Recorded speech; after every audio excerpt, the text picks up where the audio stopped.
अस्सलाम वालेकुम, मैं हूं रेहान तारिक और आप देख रहे हैं दस्तक। तहरीक इंसाफ चारों तरफ से मुश्किलात में घिरी हुई है। पार्टी में बढ़ती तकसीम हो या फिर बैकडोर चैनल से राब्तों में नाकामी हो या फिर अपोजिशन इत्तेहाद बनाने में मुश्किलात का सामना हो। तहरीक इंसाफ को हर जानिब से सेटबैक हो रहा है। यही वजह है कि तहरीक इंसाफ फिर से इन कोशिशों में नजर आ रही है कि वो इस्टेब्लिशमेंट से अपने ताल्लुकात को बेहतर करें, क्योंकि सियासी हलकों के मुताबिक तहरीक इंसाफ ये समझती है कि अगर उसको सियासी मुश्किलात से निकलना है तो फिर रास्ता बैकडोर राब्तों के जरिए निकलेगा। यही वजह है कि खबर सामने आ रही है कि तहरीक इंसाफ फिर से इस्टेब्लिशमेंट के करीब आना चाहती है और अली अमीन गंडापुर के जरिए वो इससे अपने ताल्लुकात को बेहतर करना चाहती है। उसके मुताबिक तहरीक इंसाफ एक मरतबा फिर इस्टेब्लिशमेंट के साथ पसे पर्दा बातचीत के लिए कोशिश है और खैबर पख्तूनख्वा की वज़ीर आला से मुताल्लिक कहा जा रहा है कि वो इस कोशिश में अहम किरदार भी अदा कर रहे हैं। अली अमीन गंडापुर बातचीत की बहाली के लिए अपने ताल्लुकात का इस्तेमाल कर रहे हैं, लेकिन पार्टी के सेक्रेटरी इत्तलात वकास अकरम शेख ने तरदीद की है कि ऐसी कोई कोशिश नहीं हो रही। लेकिन इस तरदीद के बावजूद एक जरिए का इसरार था कि पीटीआई पसे पर्दा बातचीत दोबारा शुरू करने के लिए बेकरार है और गंडापुर से मुताल्लिक अहम शख्सियत ये समझती है कि वही बातचीत बहाल करा सकते हैं, लेकिन ताहाल इस बात का कोई इशारा नहीं मिला कि दूसरा फरीक बातचीत के लिए आमादा है या नहीं, क्योंकि फौज अपने इस मौक़िफ़ पर कायम है कि वो खुद को सियासी मुज़ाकरात में शामिल नहीं करेगी और ये सियासी जमातों का काम है कि वो अपने मसाइल बातचीत से हल करें। और अभी हालिया दिनों में chief of the army staff ने बानी पीटीआई मिलने की तरदीद की, जिसके बाद ये कहा जा रहा है कि इस्टेब्लिशमेंट फिलहाल किसी सूरत पीटीआई से बात करने को तैयार नहीं है। अब दिलचस्प बात यह है कि एक तरफ पीटीआई की इस्टेब्लिशमेंट से कुर्बतें बढ़ाने की कहानियां सामने आ रही हैं, लेकिन दूसरी जानिब अलीमा खान ये कहती हैं कि बानी पीटीआई किसी सूरत कोई समझौता नहीं करेंगे। आज अडियाला जेल के बाहर मीडिया से बात करते हुए अलीमा खान के बानी पीटीआई ने पैगाम दिया कि जो मर्जी कर ले, धमकियां दे या प्रेशर डाले, डील नहीं करूंगा। यानी तासुर दिया जा रहा है कि बानी पीटीआई को जबरदस्ती डील ऑफर हो रही है, लेकिन वो डील नहीं करेंगे। अब सवाल तो ये है कि अगर बानी पीटीआई पर डील लेने का दबाव डाला जा रहा है तो फिर उन्होंने आर्मी चीफ को खतूत क्यों लिखे और इन खतूत में जबरदस्ती डील लेने के दबाव डालने का जिक्र क्यों नहीं किया। यही वजह है कि तहरीक इंसाफ पर यह इल्जाम लग रहा है कि वो डील के रास्ते चलना चाहती है। और आज वज़ीर आला पंजाब मरियम नवाज ने भी बानी पीटीआई के खतूत लिखने पर तंज के नश्तर चलाए हैं। मरियम नवाज का कहना था कि अडियाला जेल खत आ रहे हैं, एनआरओ के लिए मिन्नतें की जा रही हैं। आज हर जगह से अच्छी खबरें आ रही हैं, जबकि बुरी खबरें सिर्फ अडियाला जेल से हैं। इस वक्त पाकिस्तान तहरीक इंसाफ के रहनुमा अली बुखारी साहब ने हमें ज्वाइन किया। अस्सलाम वालेकुम अली बुखारी साहब, बहुत बहुत शुक्रिया आपके वक्त के लिए। मरियम नवाज साहिबा की गुफ्तगू आपने सुनी, वो कहती हैं कि अडियाला जेल से जो पैगामात आ रहे हैं वो ये है कि हमें बचा लो, यानी डील के लिए मिन्नतें की जा रही हैं। तो मरियम नवाज साहिबा जो चीफ मिनिस्टर पंजाब है और गुज़श्ता रोज़ भी उन्होंने कहा था कि अडियाला जेल में असल में जो बंदा है वो उनके ज़ाहिर है इस वक्त अडियाला जेल के तो इंतजामात पंजाब हुकूमत के पास हैं। वो कह रही हैं कि वहाँ से मिन्नतें हो रही हैं, तरले हो रहे हैं, एनआरओ की भीख मांगी जा रही है। Is it true? बिस्मिल्लाहिर्रहमानिर्रहीम, अल्लाहुम्मा सल्ली अला मुहम्मदिन व अला मुहम्मद। जान, बहुत शुक्रिया, आपने मुझे अपने प्रोग्राम में मदऊ किया। देखिए, मरियम नवाज साहिबा तो ऐसी इलॉजिकल गुफ्तगू करती आ रही हैं जब से वो पॉलिटिक्स में आई हैं। उनकी एक बात ऐसे बता दें जो सेंसिबल बात हो और जो प्रिवेल की हो कभी। उनके अपने घर से लेके बाहर तक कभी भी उनकी ऐसी कोई गुफ्तगू हमने नहीं सुनी कि वो कोई विजडम, पॉलिटिकल विजडम या लॉजिकल गुफ्तगू हो। और हैरत की बात यह है कि वो किसी यूनिवर्सिटी में जाती हैं, किसी कॉलेज में जाती हैं, किसी स्कूल में जाती हैं, तो वहाँ पर फर्ज समझती हैं कि इमरान खान साहब का नाम लें और उनके ऊपर टॉन्टिंग अल्फाज में गुफ्तगू करें। तो ये तो इनको डर है इमरान खान का कि जो जेल में है, पिछले तकरीबन 1.5 साल से ज़्यादा गुस्सा गुजर चुका है और उनके जेल में होने के बाद भी इनकी कांपे टांग रही हैं। इसमें तो कोई दूसरी राय नहीं है और ना ही उनकी बातों का भी हमने किसी सीरियस एंगल में लिया, ना ही वो जीत के आई, ना ही वो कोई पावर कॉरिडोर को एंजॉय कर रही हैं थ्रू सम इलीगल सोर्स के जो फॉर्म 47 के तहत वो बैठी। तो फिर अली बुखारी साहब, मुझे ये बताइए कि डील के लिए फिर दबाव, अगर बानी पीटीआई डील नहीं मांग रहे जैसे आप कह रहे हैं, मैंने तो आपका डील सारा प्रोमो भी सुना है, उसके अंदर अब मैं सारा इसके अंदर कोशिश कर रहा हूँ कि मैं वेल विद इन टाइम उसको कवर कर लूँ। उनको शायद उनके किसी मशीर ने, क्योंकि उनके पास तो बहुत बड़ी टीम है और मैं तो ये समझता था कि वो जैसे कैसे भी हैं लेकिन सीएम तो हैं, उनके पास क्वालिफाइड सीएसपी और पीसीएस ऑफिसर्स भी डेफिनेटली होंगे। वो खत का मतन पढ़ के उनको तर्जुमा करके बता देते कम से कम, जो लैंग्वेज उसमें लिखी हुई है, तो उसको उनको पता चल जाता कि ना उसमें कोई डील है, ना उसमें कोई डील है, ना उसमें कोई जात की बात की गई है। उसको तो बड़ा कैटेगरिकली एक टू द पॉइंट लिखा गया खत और वर्ड टू वर्ड अगर उसको तर्जुमा करके इनको बता देता तो शायद। तो बुखारी साहब देखिए ना कि दो बातें और दोनों में से कोई एक ही सच हो सकती है ना सर। मेरा सवाल ले लेना सर। देखिए, दो बातें हैं। अब जैसे मरियम नवाज साहिबा कह रही है कि बानी पीटीआई डील मांग रहे हैं, आप इस बात की तरदीद कर रहे हैं, आप कहते हैं नहीं, डील हम नहीं मांग रहे, डील के लिए हम पर दबाव डाला जा रहा है। तो सर, अगर आपकी बात दुरुस्त है, जैसे अलीमा खान साहिबा ने कहा कि डील के लिए दबाव डाला जा रहा है, मैं वो स्टेटमेंट सुनवा देता हूं, मैंने भी चलाया है। अगर दबाव डाला जा रहा है, अगर वो दबाव आ रहा है तो कहां से आ रहा है, कौन ऑफर कर रहा है आपको और क्या ऑफर कर रहा है? देखिए रेहान, बड़ी सिंपल सी बात है, कोई इसमें रॉकेट साइंस वाली बात नहीं है। बात यह है कि अगर हमने डील करनी होती या डील करनी होती तो हमारे पास इससे पहले बहुत सी प्रेसिडेंट्स मौजूद हैं, और वो प्रेसिडेंट्स जिसमें नवाज शरीफ साहब मुशर्रफ साहब से डील करके बाहर गए। मैं दौर जदीद की बात करूं, दौर बाईद की बात नहीं कर रहा हूं। और उसके बाद इसी तरह मोहतरमा बेनजीर भुट्टो शहीद साहबा की भी परवेज मुशर्रफ से आउटसाइड द कंट्री मुलाकात हुई।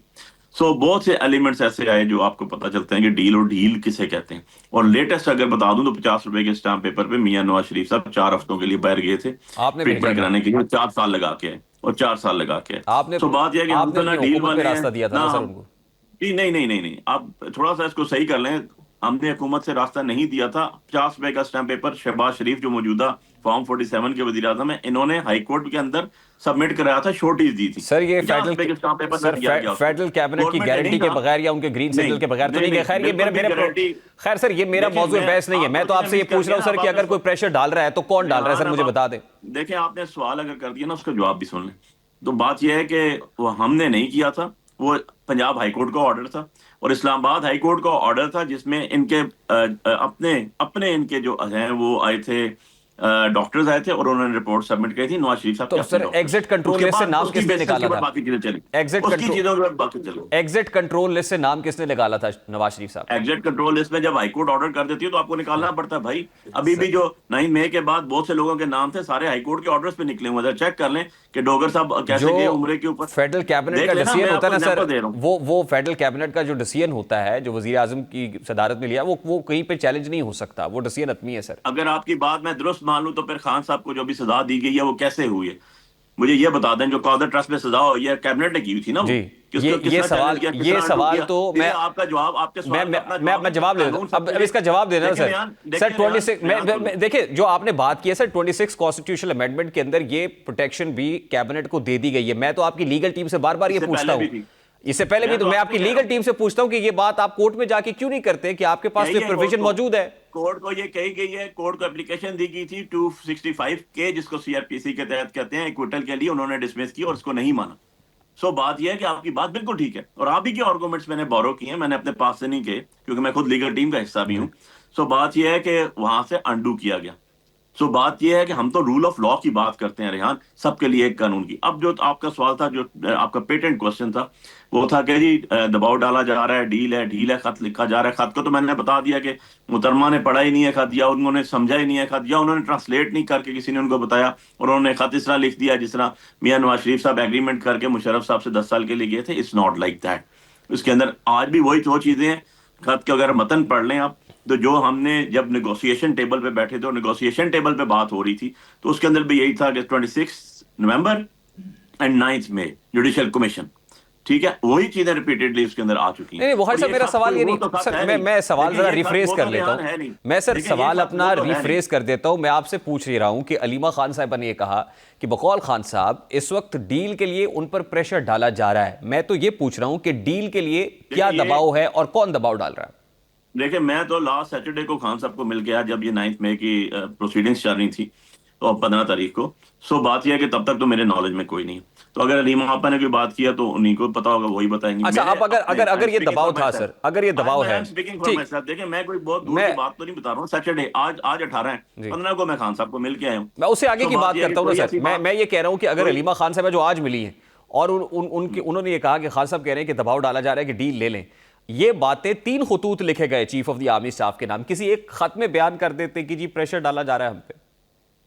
देखें ये बात जो है क्यों, मतलब मुझे तो इस चीज का इल्म ही नहीं ना। और जो खान साहब ने लेटर लिखा हमने वो सुना, मैं खुद वहां पर था। ये कोई वो संस्कृत वाला खत तो वो नहीं जो पोस्ट ऑफिस में जाएगा इस खुला, उसका हिस्सा होना चाहिए था ना। ये उस खत के बिल्कुल। कंटेंट्स में ये भी होना चाहिए था कि हम पे प्रेशर डाला जा रहा है, दबाव डाला जा रहा है, बता नहीं देते। देखें प्रेशर टैक्टिक्स होती हैं रेहान, आपको भी पता है, मुझे भी पता है। फॉर एग्जाम्पल आज किसी वकील को नहीं मिलने दिया गया, आज ट्यूसडे था, वकला के मिलने का टाइम था, और जो उनके साथ हुआ वो आपको भी पता है, मुझे भी पता है। सिमिलरली जो डेट्स ऑफ हियरिंग थी, क्योंकि डेट ऑफ हियरिंग जब आपकी आती है तोशा खाना 2 केस, ठीक है, 2 केस की, तो उसके अंदर बीबी साहिबा भी आती हैं, और क्योंकि कोर्ट प्रोसीडिंग्स होती हैं उन दोनों की मुलाकात भी वहां पर हो जाती है। और इसी तरह जो 26 जो हमारा एक शेड्यूल था वो था 9 मई के केसेस, जो आरे बाजार पिंडी GHQ हमला केस था, वो एंटी टेररिस्ट कोर्ट के जज साहब ने हफ्ते में 2 डेट्स रखी हुई थी, एक सैटरडे और एक वेडनेसडे। इस दफा 10 दिन की तारीख उसमें आई और 26 डेट उसमें दी गई और 27 डेट दी गई है जो आपके दूसरा केस TK2 केस है। तो मीनिंग बाय के 10-12 दिन का गैप इंटेंशनली रखा गया। इसमें क्या रीजन है, क्या लॉजिक है, हमें नहीं मालूम, क्योंकि मैं तो ठीक। उसमें प्रिंसिपल कौंसल हूँ उस केस के अंदर। अच्छा अली बुखारी साहब, सो इशू ये है कि अली उसके बाद आपको मिलने भी नहीं दिया जा रहा, और आखिरी मुलाकात अगर हुई है अभी तो वो हलीमा आपा की हुई है, और उन्होंने अगर मीडिया पे आके कोई बात की तो ऑब्वियसली उनको खान साहब ने बताया होगा, या उनके पास कोई ऐसी इंफॉर्मेशन होगी, कुछ ऐसी खबरें या जियो सामने आ खान रही है साहब अली ने उनको बुखारी बताया साहब कि होगा। अली अमीन गंडापुर के रास्ते एस्टैब्लिशमेंट से बैकडोर चैनल को एक बार फिर बहाल करने की कोशिश हो रही है। क्या पाकिस्तान तहरीक इंसाफ की स्ट्रैटेजी है कि एक बार फिर बैकडोर चैनल को दोबारा से जो क्रैक्स हैं उनको, जो गैप्स हैं उनको फिल किया जाए, रप्चर्ड ताल्लुकात को बेहतर किया जाए? क्या ये तासुर दुरुस्त है?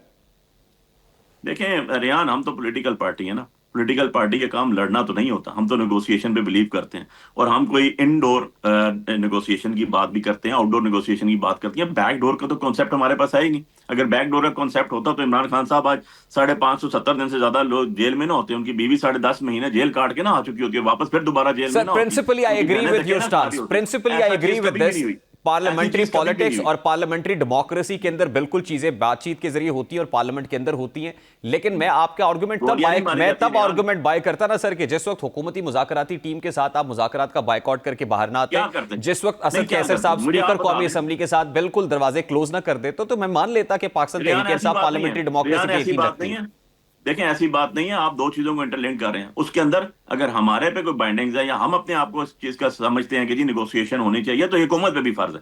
और हुकूमत की क्रेडिबिलिटी इतनी थी कि उन्होंने, उनके स्पोक्स पर्सन ने, इरफान साहब ने, उनके स्पीकर ने बैठ के कहा जी कि पहली मीटिंग का जरा उठा के देख लीजिए, जो हमने मीडिया में प्रेस कॉन्फ्रेंस देखी थी दूसरी मीटिंग की, उसमें उन्होंने कहा जी PTI वालों का जायज मुतालबा है कि इमरान खान साहब से उनको मुलाकात कराई जाए, लेकिन हम शर्मिंदा हैं, हम मुलाकात नहीं करा सके। कौन कह रहा है ये? इरफान सदीकी साहब। कौन कह रहा है? या सादिक साहब, कस्टोडियन ऑफ द हाउस। कौन है CM? मरियम साहिबा। लेकिन अल्टीमेटली पंजाब की मुलाकात तो हो जेल गई ना किसके अंदर सर। आ रहा है? सुन लेना, अब सुन लेना, जेल किसके अंडर आ रहा है? जेल खाना जात के मिनिस्टर के अंदर, पंजाब में, उसके ताबे है। यार आपकी तो अगर इतनी औकात नहीं है कि आप मुलाकात करा सके, तो आप फर्दर कैसे करेंगे ना? आपने कहा लिख के दें, लिख के दे दिया, आप जवाब दे देंगे जी हम उसमें क्वेश्चन बनाते हैं। क्वेश्चन बनाने में आपको एतराज क्या है? आपका और हमारा पॉइंट ऑफ कंट्रोवर्सी क्या है? छोड़ दें फॉर्म 45 को, 47 को, 2 मिनट के लिए मैं इनको एक साइड पे रखता हूँ। पॉइंट ऑफ कंट्रोवर्सी है 9 में, पॉइंट ऑफ कंट्रोवर्सी है 26 नवंबर, जो हम कहते हैं कि तो आपने अली बुखारी साहब, अगर बातचीत हम नहीं कहते हो हैं, सुन सकती लेना, इस हुकूमत के साथ, सुन तो लें, फिर पाकिस्तान सुन लेना तहरीक सर। इंसाफ के पास ऑप्शन क्या है सर? देखिए आप सुनते, एक तो सुन ले, आपका क्वेश्चन आ गया ना, अब मुझे जरा इसका रिबट कर लेने दें, एक दफा जवाब दे देने दें, उसके बाद आप जो मर्जी कहिएगा। अब उसके बाद सेकंड चीज क्या आ गई? आपकी सेकंड चीज आ गई 9 में, आप कहते हैं जी आपने चढ़ाई की, हमने कहा जी हमारे साथ ज्यादती की है आप लोगों ने, ऐसा तो कोई नहीं है, फॉल्स फ्लैग ऑपरेशन है। तो इसके ऊपर अगर जुडिशियल कमीशन बनाने के लिए गवर्नमेंट पहल करती तो आज ये इशू ही ना होते। तो कहते हैं ना चोर की दाढ़ी में तिनका, हम कहते हैं भाई जुडिशियल कमीशन बना दो, आप इल्जाम लगा रहे हो हम पे, फाइन एनफ। गवर्नमेंट आती खुले दिल से, कहती ओके फाइन जी, बैठते हैं हम, तरीकाकार तय करते हैं, हम SOP तय करते हैं। हमने तो एक गुडविल जेस्चर में कहा, एक पैरामीटर्स ड्रॉ करते हुए कहा ओके फाइन जी, आप बस पाकिस्तान की सबसे बड़ी अदालत के सबसे 3 बड़े जजेस लगा तो दें। हुकूमत अगर ने आप तो उनके ऊपर इनकार नहीं एतराज किया था, ना सर। तो आप क्राइटेरिया बनाते। हुकूमत ने जब तो आप आपके इस criteria पॉइंट पे नहीं बना इनकार सके, किया ही नहीं। आप बैठ ही नहीं सके, और आपने कहा क्या? अल्टीमेटली प्राइम मिनिस्टर ने क्या कहा? हम इसके ऊपर पार्लियामेंट्री कमीशन। नहीं, पार्लियामेंट्री कमीशन को कैसे माने? वो तो खुद झूठे हुकूमत अलग ने तो कुरान उठा आपके के बैठे हुए हैं मुतालबे यार। पर ऑफिशियली इनकार किया ही नहीं सर। आप किया फिर सर, मुज़ाकरात से बाहर आ देखिए गए। ना, किया। ये you are sadly mistaken dear. बात यह है कि आपके प्राइम मिनिस्टर ने फ्लोर ऑफ द हाउस आगे कहा, नहीं हम नहीं कहते नहीं हैं नहीं, पार्लियामेंट्री कमीशन बना दें। उन्होंने कहा कि हम तो रिटर्न पार्लियामेंट्री आपको कमीशन बना दें। रिटर्न वर्जन जो है, जैसे आपने कहा कि हम रिटर्न डिमांड्स पेश करेंगे, हुकूमत ने भी कहा कि तहरीरी तौर पर हम इसका रिस्पांस देंगे, पेशतर इससे कि तहरीरी तौर पर वो रिस्पांस आप सर वसूल अभी करके दे आप सकते मुज़ाकरात थे, से बाहर आ महीना गए। गुजर गया, 20 दिन गुजर गया रेहान भाई, जिसने आपने देना नहीं लिया होता ना वो सर। देते। नहीं, हमने क्या लेना था? हमने खुला खत लिख दिया, आप कहेंगे कि खत डाखाने से एक को मिला, दूसरे को नहीं मिला, तीसरा नहीं मिला। भाई आप कौन सी खत भी दुनिया तो में? चीफ ऑफ द आप आर्मी अपना स्टाफ को उसका लिख रहे हैं ना लेते हैं। सर। तो सर हम चीफ ऑफ आर्मी स्टाफ को लिखें, या प्राइम मिनिस्टर को लिखें, या आपको लिखें? ये एक ओपन पब्लिक डॉक्यूमेंट सर है ना। Chief of the open army public document staff, का पता है क्या कहते हैं? चीफ ऑफ द नहीं, army open staff, public document क्या होता है? आप sir chief of the army staff को आप खत लिख रहे हैं, लेकिन प्राइम मिनिस्टर, जाहिर है इस वक्त हाउस में तो प्राइम मिनिस्टर बैठे हुए हैं ना, कायदे ईवान तो प्राइम मिनिस्टर हैं, या बड़े तो प्राइम मिनिस्टर हैं। Chief of the army staff को किस कैपेसिटी में खत लिखते हैं आप? क्योंकि फॉर्म 47 के तहत जो बैठे हैं उनकी क्रेडिबिलिटी जीरो है। वो खुद कहते हैं तो कि हम दैट्स इट कमीशन सर, बनाएंगे, मैं यही तो सवाल कर कमीशन बनाएंगे। सर, अब मेरा सवाल है लेकिन ना, हम मैं credibility कह रहा show हूं कि करनी, अगर credibility हुकूमत की कैसे show करेंगे? सर मुझे आप बता दें। सर आप मुज़ाकरात के लिए गए, फिर आप ये कहते हैं नहीं बैठना, हुकूमत की लेजिटिमेसी कोई नहीं है, ये फॉर्म 47 की गवर्नमेंट है, तो यही तो मैं पूछ रहा हूं कि पास फिर आपके पास ऑप्शन क्या है you are sir? Sadly mistaken ना, आप गलत बयानी से बात कर रहे हैं, मादरत के साथ, निहायत अदब के साथ, थोड़ा सा मिसकैलकुलेशंस हो रही हैं। जी। बात यह है, हमने अगर फॉर्म 45 को लेकर आना होता तो हम अपने एजेंडे में डालते। सबसे पहले हमें पता था कि वो ऐसा पॉइंट है जिसके ऊपर ये बैठ ही नहीं सकते, तो हमने इनको गुंजाइश दी कि ओके फाइन, आप इन दो चीजों पे आ जाए, 26 नवंबर और 9 मई। हमने अपने एजेंडे में जो रिटर्न लिख के दिया, हमने उसमें फॉर्म 45 47 की बात नहीं की। हमने कहा वो भी बाद में डिस्कस करेंगे जरूर, लेकिन बैठे तो सही ना, पहले ही ना भाग जाए। अब बात ये आ गई कि आपने कहा इनकार नहीं किया। भाई इनकार किसे कहते हैं? आपका प्राइम मिनिस्टर बैठे कहता है हम जुडिशियल कमीशन नहीं, हम पार्लियामेंट्री कमीशन बनाने के लिए तैयार हैं। भाई पार्लियामेंट्री अच्छा कमीशन कैसे बुखारी बनाओगे? उनके ऊपर तो बुखारी already साहब, अब हमने ये इतराज़ बातें किस्सा माजी हो गई ना सर। मैं what is the way forward now sir? आपके पास ऑप्शन क्या है, मुझे बताइए।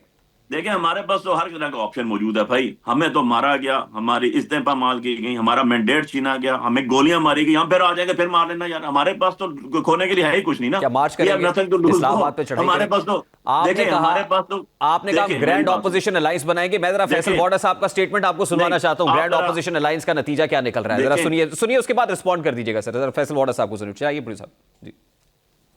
करेगी और गवर्नमेंट अकड़ेगी। थोड़े दिन के बाद छोटी मोटी मुज़ाकरात शुगारत का ड्रामा शुरू हो जाएगा। एस्टैब्लिशमेंट इंटरेस्टेड ना थी, ना है, ना आगे होगी। खास एक फॉरवर्ड ब्लॉक आ रहा है, एक पुराने लोगों की शक्लों में वापस लोग आ रहे हैं। ये सब चीजें आपको जल्द नजर आएंगी। तो पीटीआई एग्जिस्टिंग जो है, जो कॉम्प्रोमाइज है, ना एहतजाज होगा, ना धरना होगा, ना मरना होगा, ना डी चौक होगा, ना कोई ड्रामेबाजी होगा। खान साहब को जेल में पहुंचाने में, यहाँ तक पहुंचाने में और मजीद जेल में रखने के लिए पीटीआई जद्दोजहद कर रही है। जी अली बुखारी साहब। देखिए इनकी बात पे तो मैं कमेंट क्या करूं जी, ये मुझे नहीं समझ आया किसके स्पोक्स पर्सन है, आई डोंट नो। एनी मैं तो अपनी बात करूंगा ना। तो हमारी तो बात किया भाईजान के, हम तो हमेशा आए। जब खान साहब ने कॉल दी हमेशा लोग निकले, जब खान साहब की कॉल आई लोगों ने मारे खाई, बेतहाशा मारे खाई, बेतहाशा नुकसान किया, लुट किया गया लोगों का। लेकिन आज भी साथ खड़े हुए, इस्तेकामत के साथ खड़े हुए। और आज भी पाकिस्तान की सबसे बड़ी पार्टी कौन सी है? पीटीआई है। आज भी 91 मेंबर्स जो हैं आपके पीटीआई के हैं। सो ये सारे मिलकर भी एक हुकूमत बना के, फॉर्म 47 की पैदावार हो के भी सिंगल मेजोरिटी पार्टी नहीं है। सिंगल मेजोरिटी पार्टी आज भी पाकिस्तान तरीके इंसाफ है, रियलिटी है ना, इसको डिनाई तो नहीं कर सकते। आज आप लोकल गवर्नमेंट इलेक्शन कराएं इस्लामाबाद में, 4 दफा आपने डेट्स आगे कर दी, नहीं कराते हैं, इलेक्शन से डरते हैं। आज हमारा स्टे हुआ है, आज तक जो है आपके इलेक्शन कमीशन इस्लामाबाद के short break here sir. Bukhari साहब बहुत बहुत शुक्रिया, I have to wind it up here. मुझे क्विक शॉट कहा जा रहा है, एक ब्रेक लेते हैं, ब्रेक के बाद वापस आते हैं। आईनी बेंच ने जो सिविलियंस के मिलिट्री कोर्ट में ट्रायल है, इस हवाले से बड़े इंपॉर्टेंट रिमार्क्स हैं, पर्टिकुलरली नईम अख्तर अफगान साहब के कि बैनुल अक़वामी कवानीन में कहीं ये नहीं लिखा कि सिविलियंस का मिलिट्री कोर्ट ट्रायल नहीं हो सकता। इन इंपॉर्टेंट रिमार्क्स को बात करेंगे इस ब्रेक के बाद। हमारे साथ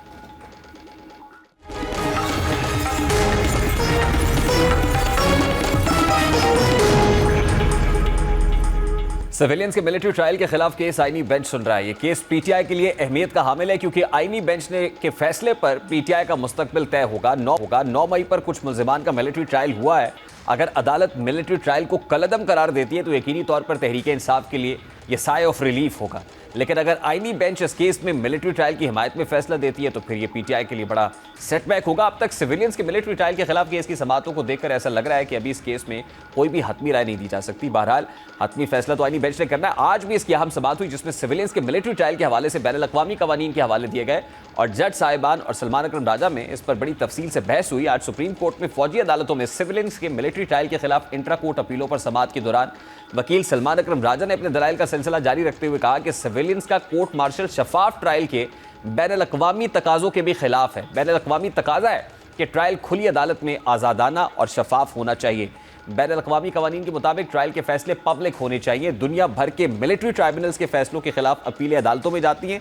यूरोपीय अदालत के फैसले ने कई ममालिक को कोर्ट मार्शल का तरीक़ाकार भी तब्दील करने पर मजबूर किया है। जस्टिस जमाल खान मंदूखेल ने इस्तफसार किया कि अगर बैनुल अक़वामी उसूलों पर अमल ना किया जाए तो नतीजा क्या होगा, जिस पर सलमान अकरम राजा ने जवाब दिया कि बैनुल अक़वामी उसूलों पर अमल ना करने का मतलब यह है कि ट्रायल शफाफ नहीं हुआ।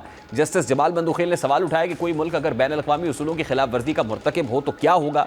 सलमान अकरम राजा ने जवाब दिया कि कुछ अदालतें बैनुल अक़वामी उसूलों को मानने की पाबंद होती हैं और कुछ नहीं। शफाफ ट्रायल का आर्टिकल 10A बैनुल अक़वामी उसूलों की रोशनी में ही आइन का हिस्सा बनाया गया। जस्टिस नईम अख्तर अफगान ने अहम रिमार्क्स देते हुए कहा कि बैनुल अक़वामी उसूलों में कहीं नहीं लिखा कि सिविलियंस का कोर्ट मार्शल नहीं हो सकता। सलमान अकरम राजा ने मौक़िफ़ अपनाया कि यूके में कोर्ट मार्शल फौजी नहीं बल्कि आज़ाद जजेस करते हैं। इस सारे मामले पर बात करेंगे इस वक्त मुमताज़ माहिर कानून जहांगीर जदून ज्वाइन किया। अस्सलाम वालेकुम जहांगीर जदून साहब, बहुत बहुत शुक्रिया आपके वक्त के लिए। जो जस्टिस नईम अख्तर अफगान के पर्टिकुलर रिमार्क्स हैं कि बैनुल अक़वामी कवानीन में कहीं नहीं लिखा है कि सिविलियंस का मिलिट्री कोर्ट ट्रायल नहीं हो सकता, ये बुनियाद असल में ये क्रक्स था आज की जो खास तौर पे प्रोसीडिंग्स है और ये बड़ा इंपॉर्टेंट था, प्रोमिनेंट किस्म के रिमार्क्स थे ये। तो आपको क्या लग रहा है कि अगर इंटरनेशनल कॉन्टेक्स्ट पर्सपेक्टिव में देखा जाए तो क्या सिविलियंस का मिलिट्री कोर्ट में ट्रायल लेजिटिमेट है? बहुत शुक्रिया। देखिए, इसमें ये क्वेश्चन नहीं है कि इंटरनेशनल लॉ में लिखा हुआ है कि सिविलियन का मिलिट्री ट्रायल हो सकता है या नहीं हो सकता। असल बात ये कि क्या ट्रायल फेयर हो सकता है या नहीं हो सकता, वो इंटरनेशनल जो कवेनेंट है या इंटरनेशनल कन्वेंशन है वो भी इसका तकाजा करते हैं। और हमारा जो आइन है उसमें जो 18th अमेंडमेंट के बाद आर्टिकल 10A का इजाफा किया गया है, वो ये कहता है कि ट्रायल जो है वो फेयर एंड ट्रांसपेरेंट होना चाहिए। तो उसके लिए कुछ बुनियादी चीज़ें होती हैं कि ट्रायल किस तरह फेयर होगा। नंबर एक कि आप एक इंडिपेंडेंट ट्रिब्यूनल होगा जो किसी के जेर असर नहीं होगा, वो आपका ट्रायल करे। वो दूसरा ओपन ट्रायल हो जिसमें पब्लिक को जो है एसेस हो, वो देखें कि आया जो ट्रायल है वो फेयर हो रहा है या नहीं हो रहा। और इस तरह से फिर जो मतलब एक्यूज्ड है उसका जो राइट जितने भी है उनको प्रोटेक्ट किया जाए एज एन एक्यूज्ड। तो उसके के बाद जो है फिर वो समझते हैं कि फेयर ट्रायल है और उसकी जो भी जजमेंट आती है वो देखा जाता है कि ये एक फेयर ट्रायल के बाद जजमेंट। देखिए मिलिट्री कोर्ट ट्रायल तो ओपन ट्रायल नहीं होता, लेकिन ये इन फैसलों को जो सिविलियन कोर्ट्स में चैलेंज तो किया जा सकता है जंगीर जदून साहब। देखिए, उसमें जो आपके राइट ऑफ अपील है वो तो सिविलियन कोर्ट में नहीं होता। तो वो जो 2-3 बुनियादी चीज़ें होती हैं, एक तो जुरिस्डिक्शन पॉइंट ऑफ व्यू और एक आपने देखना है कि जो इसमें एविडेंस थी वो कंसिडर नहीं की गई। तो उसमें फिर आप रिट जुरिस्डिक्शन में जो है वो हाई कोर्ट में आते हैं कि वो देखें कि क्या उसके जो आइनी हकूक थे like article 10A fair trial हुआ या नहीं हुआ। तो फिर उसमें हाई कोर्ट को आइनी जुरिस्डिक्शन जो है वो उसमें मसाले भी मौजूद हैं, केस होते भी हैं। जैसा कि पेशावर में देखा था आपने कि इवन के दहशतगर्दों को पेशावर हाई कोर्ट ने रिलीफ दे दिया। फिर वही जो है जो जस्टिस मरहूम वकार सेठ साहब हैं, उनकी जजमेंट का हवाला पाकिस्तान ने अपने कुलभूषण केस में इंटरनेशनल कोर्ट ऑफ जस्टिस में दिया जी कि हमारी कोर्टें जो है वो मिलिट्री के ट्रायल को भी एग्जामिन करती हैं, तो हमारा फेयर ट्रायल होता है। उन्होंने जो चाहिए कि पाकिस्तान के अंदर मिलिट्री में ट्रायल फेयर, तो उन्होंने कहा कि मिलिट्री का ट्रायल फिर हमारी अपर वाली जो हायर कोर्ट है, आईनी अदालतें हैं, वो एग्जामिन करती हैं। तो अब तो इस जो केस है इसमें बुनियादी क्वेश्चन ये है कि क्या जो 9 मई वाले सिविलियन है उनका ट्रायल मिलिट्री में हो सकता है या नहीं हो सकता। तो देखें, जो भी शख्स जो है वो आर्मी एक्ट के तहत आता है उसका ट्रायल तो हो सकता है।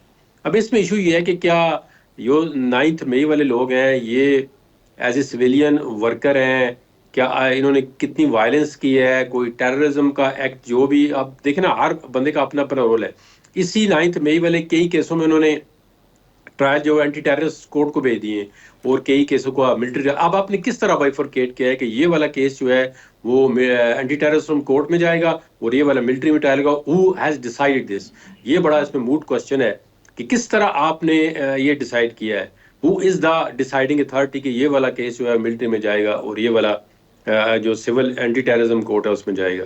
तो इसमें क्वेश्चन तो है डिटर्मिनेशन के लिए सुप्रीम कोर्ट की, और इसके जो भी फैसला आएगा इसके बड़े दूर रस्म नताज होंगे। देखें ना, अगर मिसाल के तौर पे आपका कंटोनमेंट एरिया है, हर शहर में आपको पता है कंटोनमेंट होता है, तो अगर किसी फौजी गाड़ी के साथ सिविलियन का एक्सीडेंट हो जाए, तो अगर फौजी ये क्लेम करें जी कि अब ये तो कंटोनमेंट एरिया में एक्सीडेंट हो गया, फौजी गाड़ी के साथ, इसने जानबूझ के मारी है, सपोज कर देते हैं कि वो ये नहीं कहते जी कि हमारा एक्सीडेंट हो गया या हमसे गलती हुई है, ये तो इसने जी जानबूझ के हमारी गाड़ी में मारी, ये तो उड़ाना चाहता था, तो इसका ट्रायल तो मिलिट्री में होगा। तो फिर आपका किस तरह बाइफरकेट करेंगे? फिर तो जितने सिविलियन कंटोनमेंट के अंदर रहते हैं जो भी छोटा मोटा ऑफेंस करेंगे किसी भी तरह मिलिट्री से रिलेटेड होगा तो वो कहेंगे जी इसका मिलिट्री ट्रायल करो। ठीक है, बहुत सारे ऐसे सवालात हैं यकीनन जिसकी तशरीह, जिसकी वजाहत होना आईनी बेंच से बहुत इंपॉर्टेंट है। इसीलिए ये केस जो है इसके खास तौर पे पॉलिटिकल इंप्लीकेशंस भी एक पॉलिटिकल पार्टी पे बहुत है। और जैसे जहांगीर जदून साहब कह रहे थे कि जो भी नताइज होंगे इसके बड़े दूर रस असरात मुरतब होंगे। एक ब्रेक लेते हैं, ब्रेक के बाद वापस आएंगे। और कराची में एक अंदोहनाक कत्ल का मामला है, ये गुत्थी सुलझ नहीं पा रही है, ये स्टोरी आपके साथ शेयर करेंगे इस साथ।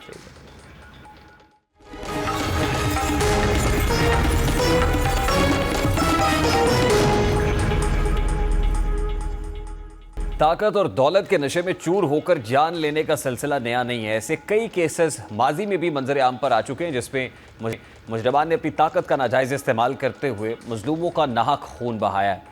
ऐसा ही एक वाकया कराची में पेश आया जहां 23 साला नौजवान मुस्तफ़ा आमिर का मुबैना अगवा और उसके कत्ल की नई कहानी सामने आई है। इस केस में मुलजिम अरबगान और उसके साथी शिराज पर मुस्तफ़ा आमिर के कत्ल का इल्ज़ाम लग रहा है। ये कत्ल का वाकया कैसे पेश आया और अब तक इस पर क्या तहकीकात हो चुकी हैं, इस पर बात करें तो मुस्तफ़ा आमिर कत्ल केस में गिरफ्तार शरीक मुलजिम शिराज की सनसनीखेज तफ्तीशी रिपोर्ट में आई है और उसके मुताबिक मुलजिम शिराज का कहना है कि न्यू ईयर नाइट पर अरमगान ने अपने बंगले पर पार्टी रखी। 5 जनवरी को अरमगान ने कॉल करके शिराज को बंगले पर बुलाया। रात 10 बजे जब वो बंगले पर पहुंचा तो अरसलान के साथ एक लड़की को मौजूद पाया। तफ्तीशी रिपोर्ट के मुताबिक अरमगान ने लड़की से झगड़ा किया था और लड़की के पाँव पर खून लगा हुआ था। शिराज के पहुंचने के बाद अरमगान ने लड़की को ऑनलाइन कैब में वापस भेज दिया। रिपोर्ट के मुताबिक 6 जनवरी को मुस्तफ़ा ने कॉल करके अरमगान के बंगले पर शिराज को बुलाया और मुस्तफ़ा ने अरमगान को एक शॉपिंग बैग दिया, जिसके बदले में अरमगान ने 1.5 लाख रुपए दिए।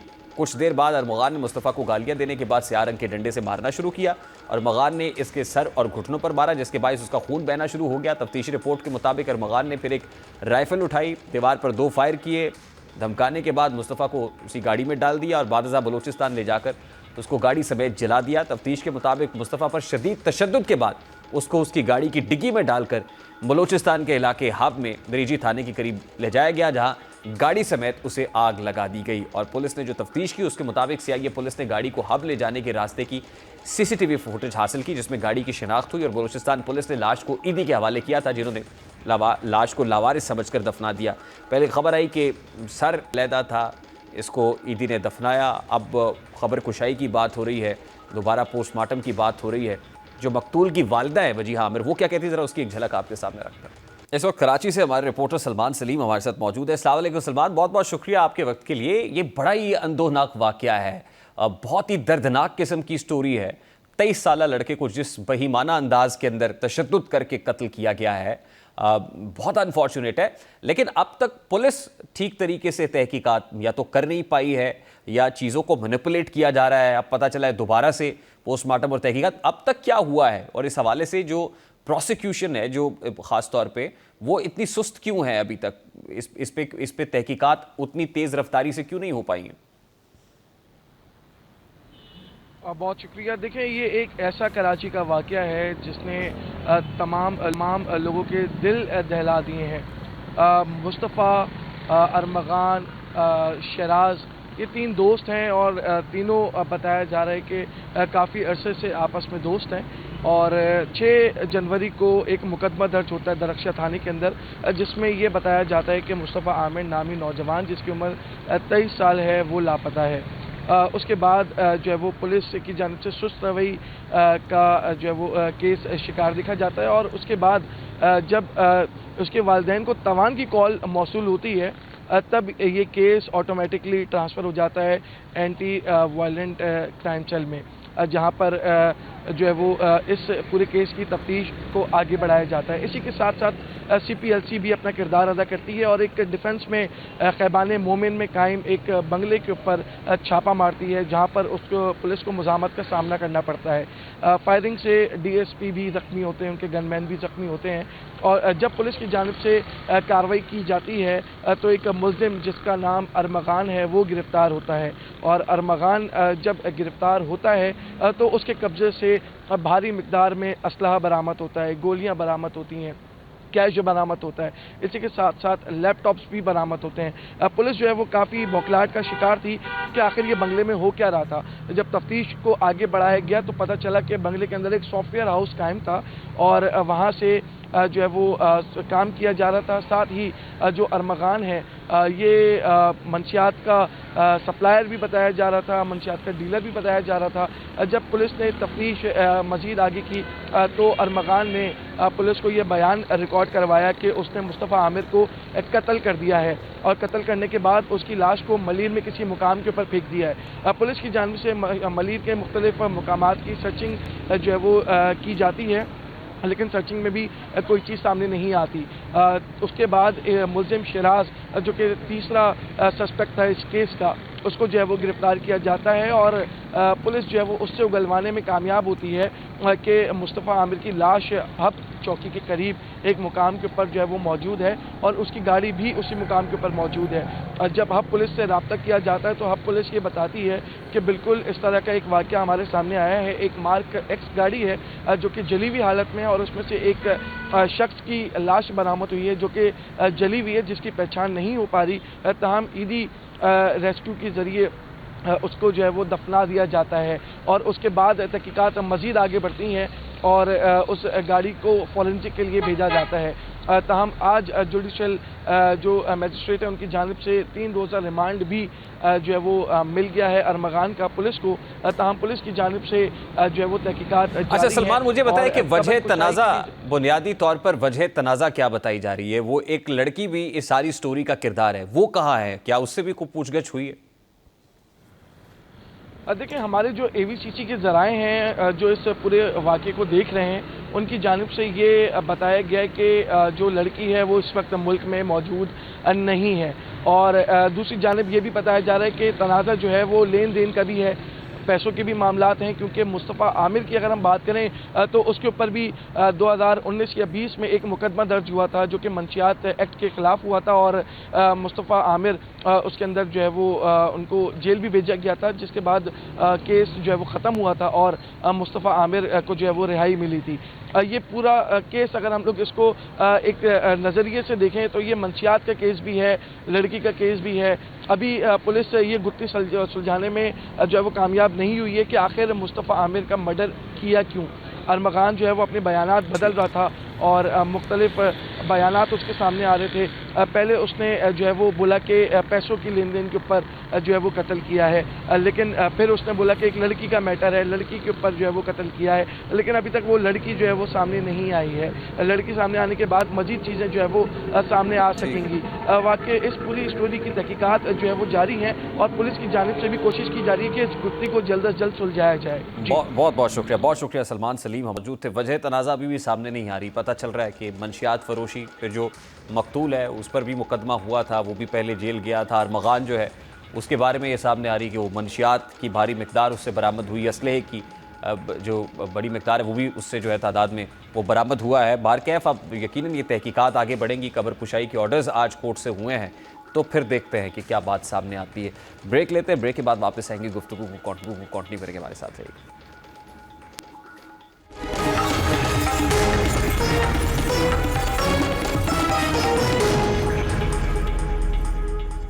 वो मुहावरा बहुत मकबूल है कि जिसकी लाठी उसकी भैंस, यानी जिसके पास ताकत है सब कुछ उसी का है। और हमारे माशरे में ताकतवर के ऊपर कोई भी कानून लागू नहीं होता है। वो किस वक्त किस कानून से खिलवाड़ करता है वो सबके सामने है। और ऐसे ही एक वाक़या सामने आया जहाँ एक खातून मजदूरी करने वाले बाइक राइडर के साथ शदीद बदतमीज़ी और गालम गलोच करती हुई नज़र आती है। वाक़या कुछ यूँ है कि पोली क्लिनिक अस्पताल के सामने खातून ने मोटरसाइकिल पर मजदूरी करने वाले बाइक राइडर को अपनी गाड़ी से टक्कर मारने पर माजरत करने की बजाय उल्टा गरीब लड़के को मारना शुरू कर दिया और गंदी गालियाँ भी देती रही। CCTV फुटेज देखें तो जिसमें खातून की जानिब से राइडर को मुसलसल गालियाँ दी जा रही। खातून सरेआम राइडर के ख़ानदान को बुरा भला कहती है, जबकि फुटेज में भी देखा जा सकता है कि राइडर खातून को जो है कि धक्के और गालियों को सब्र के साथ बर्दाश्त कर रहा होता है। वो मोटरसाइकिल पर बैठकर जाने लगता है तो भी खातून उसका पीछा नहीं छोड़ती है। शायद इसी को कहते हैं कि उल्टा चोर कोतवाल को डांटे। ज़रा सुनवाते हैं कि ताकत का नशा है या अदम बर्दाश्त है जो माशरे में बढ़ती चली जा रही है, इसका फैसला आप कीजिए। प्रोग्राम का वक्त अपने इख्तिताम को पहुँचा। आपसे मुलाकात होगी इंशाअल्लाह कल। अब तक रखिए ख्याल। अल्लाह हाफ़िज़।